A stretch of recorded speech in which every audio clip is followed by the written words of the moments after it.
बातूनी कछुआ। एक तालाब में एक कछुआ रहता था। उसी तालाब में दो हंस तैरने के लिए उतरे। हंस बहुत हंसमुख और मिलनसार थे। कछुआ और उसमें दोस्ती होते देर न लगी। हंसों को कछुए की धीमी धीमी चलना और उसका भोलापन बहुत अच्छा लगता। हंस बहुत ज्ञानी भी थे। वे कछुए को अद्भुत बातें बताते, ऋषि मुनियों की कहानियां सुनाते। हंस तो दूर दूर तक घूम आते थे, इसलिए दूसरी जगहों की अनोखी बातें कछुए को बताते। कछुआ मंत्र मुक्त होकर उनकी बातें सुनता। बाकी तो सब ठीक था, पर कछुए को बीच बीच में टोका टाकी करने की बहुत आदत थी। अपने सज्जन स्वभाव के कारण हंस उसकी आदत का बुरा नहीं मानते। उन तीनों की घनिष्ठता बढ़ती गई। दिन गुजरते गए। एक बार बड़े जोर से सूखा पड़ा। बरसात के मौसम में भी एक बूंद पानी नहीं बरसा। उस तालाब का पानी सूखने लगा। प्राणी मरने लगे। मछलियां तो तड़प तड़प कर मर गई। तालाब का पानी और तेजी से सूखने लगा। एक समय ऐसा भी आया कि तालाब में खाली कीचड़ ही रह गया। कछुआ बड़े संकट में पड़ गया। जीवन मरण का प्रश्न खड़ा हो गया। वहीं पड़ा रहा तो कछुए का अंत निश्चित था। हंस अपने मित्र पर आए संकट को दूर करने का उपाय सोचने लगे।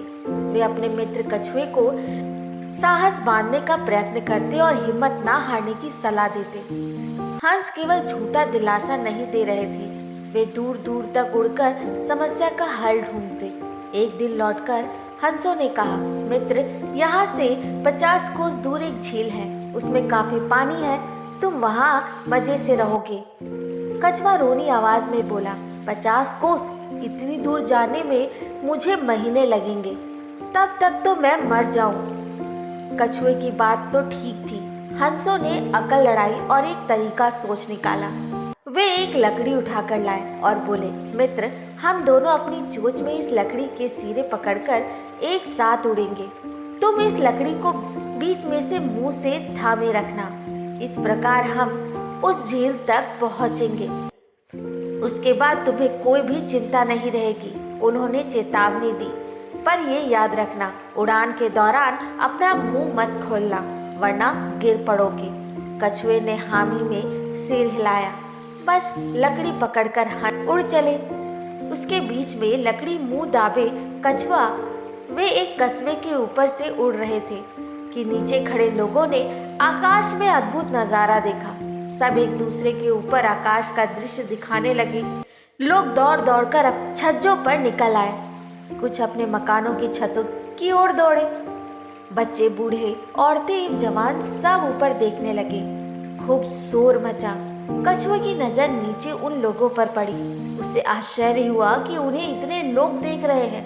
वह अपने मित्रों की चेतावनी भूल गया और चिल्लाया, देखो कितने लोग हमें देख रहे हैं। मुंह के खुलते ही वह नीचे गिर पड़ा। नीचे उसकी हड्डी पसली का पता भी नहीं लगा।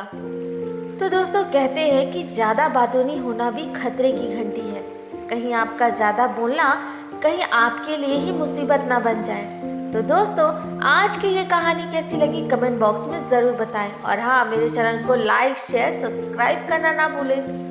धन्यवाद।